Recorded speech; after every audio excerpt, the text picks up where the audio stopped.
Hello everyone, welcome to my channel. Today we have a very unique vehicle among the 70 series, a 1992 Toyota Land Cruiser 77.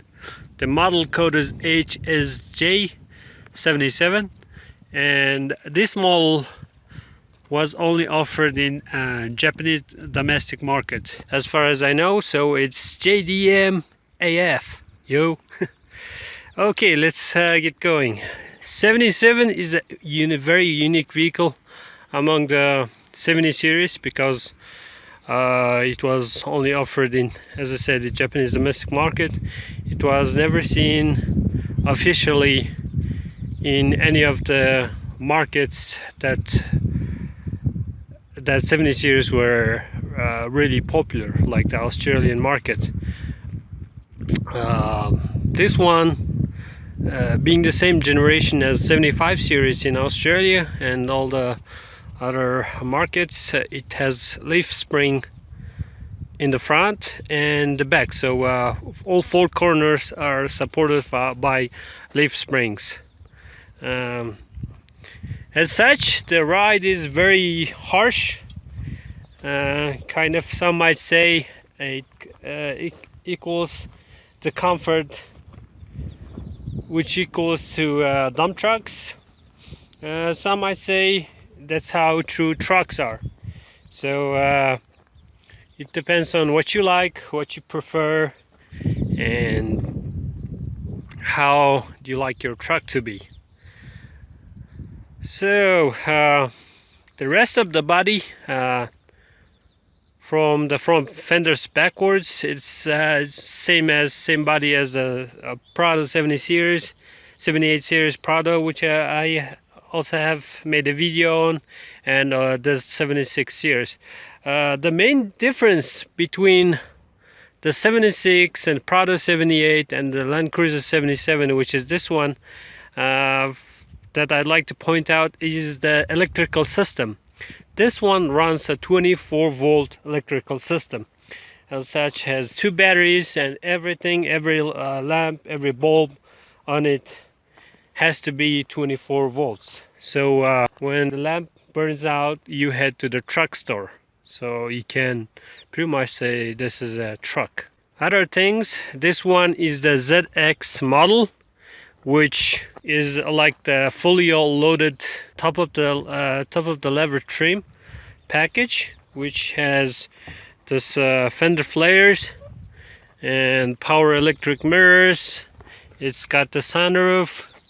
It also has suspension seats, which I also had on the 78 Prado. You adjust it to your weight, and it becomes really cushy, even though truck itself rides really hard. Again, compared to the normal current 76 series with the V8 that is known in Australia, it also has those cup holders and the cubby holes and whatnot. And same as the Prado, this one has a full door cards. So door cards on 76 series only come up to here and does not cover the full area. So this place on 76 series is a bare metal. That's not a problem in warmer climates, but in cold places, if your elbow touches this place, it kind of, you almost get a frostbite. Well, not exactly a frostbite, but it's not a very pleasant situation. Other than that, this also has some unique comfort features, I might say.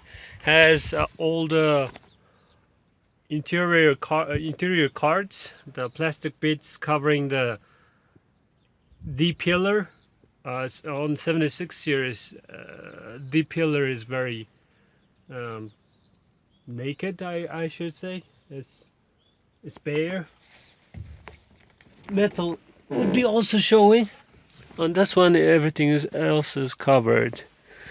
And has factory speakers in the back. Aside from that, it's pretty much standard 70 series. The same dash, that was made to 2010. Same dash, same everything. ZX models like this one, most of the ones I've seen did not come with diff locks. It's very strange, as they have most of other things like the suspension seats and then the sunroof and the fender flares, but do not have diff locks. I do not know the reasoning behind that, but it is very strange how top of the line trim level would not have diff locks.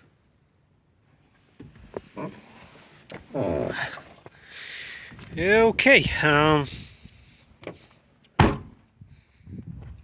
truck originally had a vacuum operated transfer case that you would also see on the 78 series Prado, and also other Japanese domestic market 70 series and other Land Cruiser models.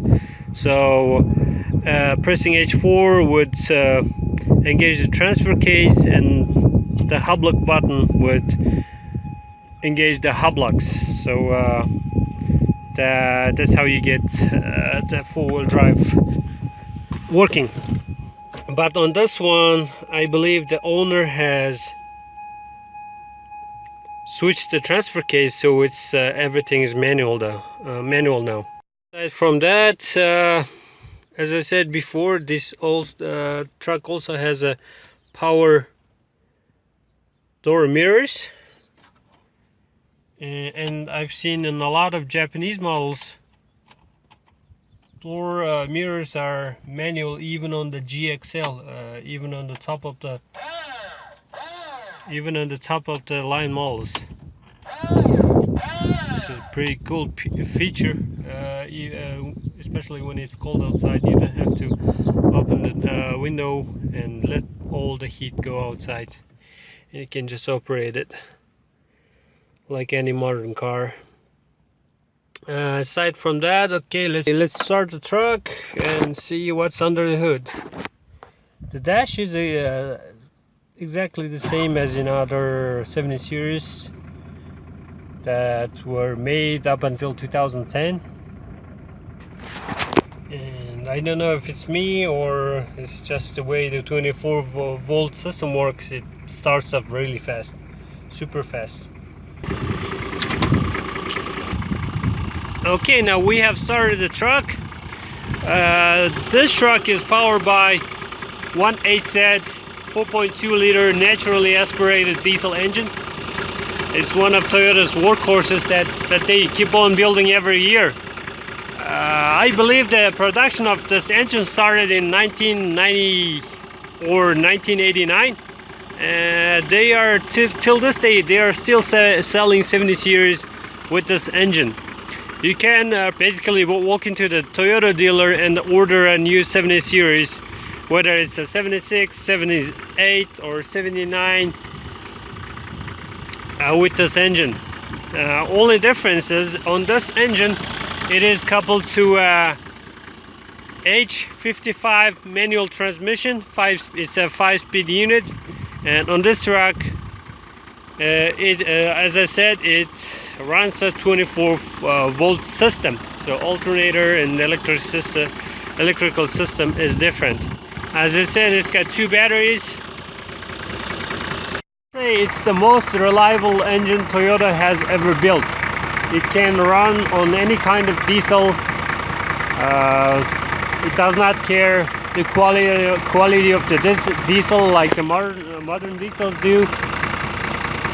It's basically a workhorse. So let's rev it up and see how it sounds.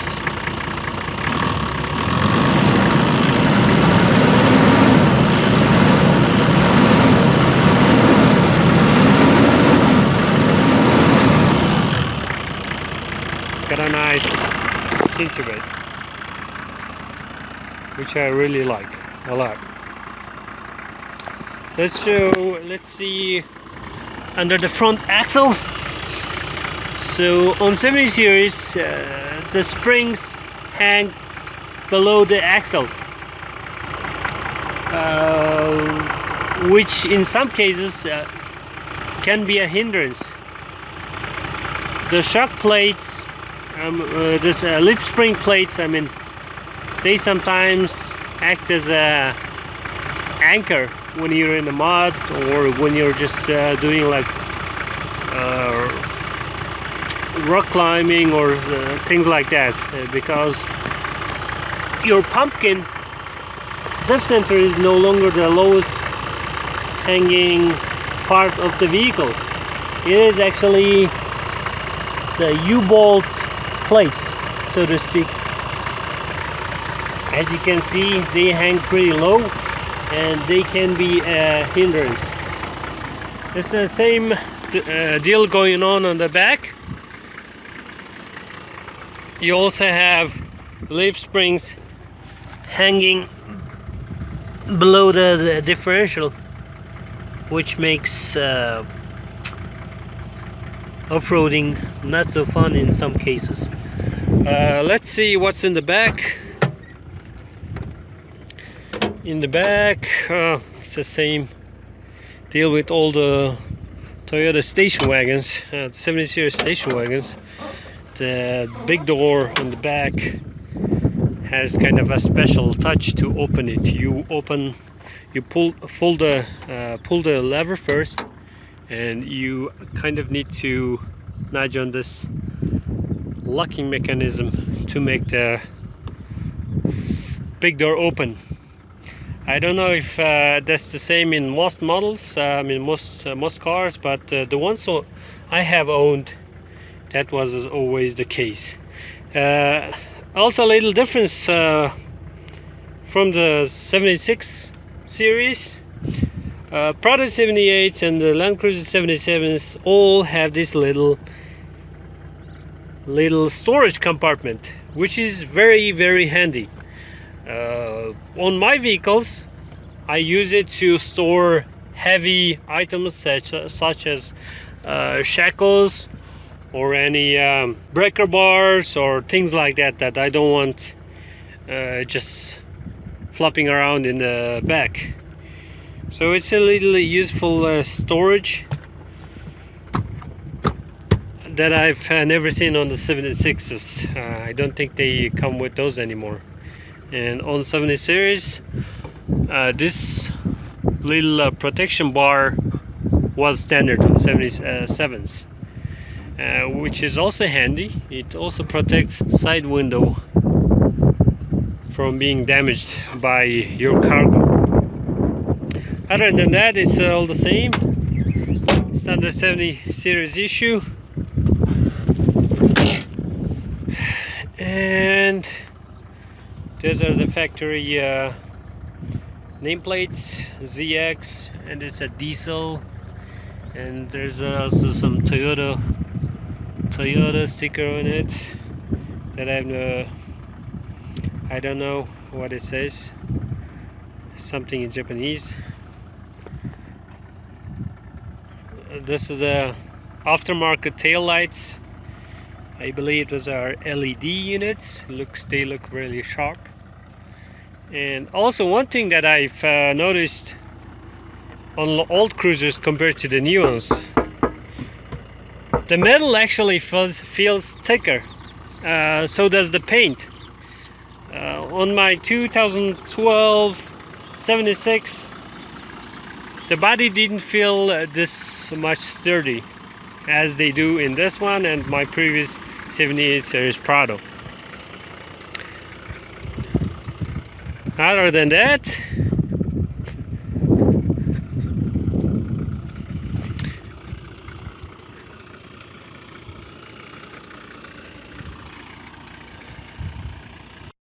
that's about it on this model. If you have any questions or recommendations or have any other things that's bothering you, please feel free to comment on the comment section below, and I'll try to tend to those when I have time.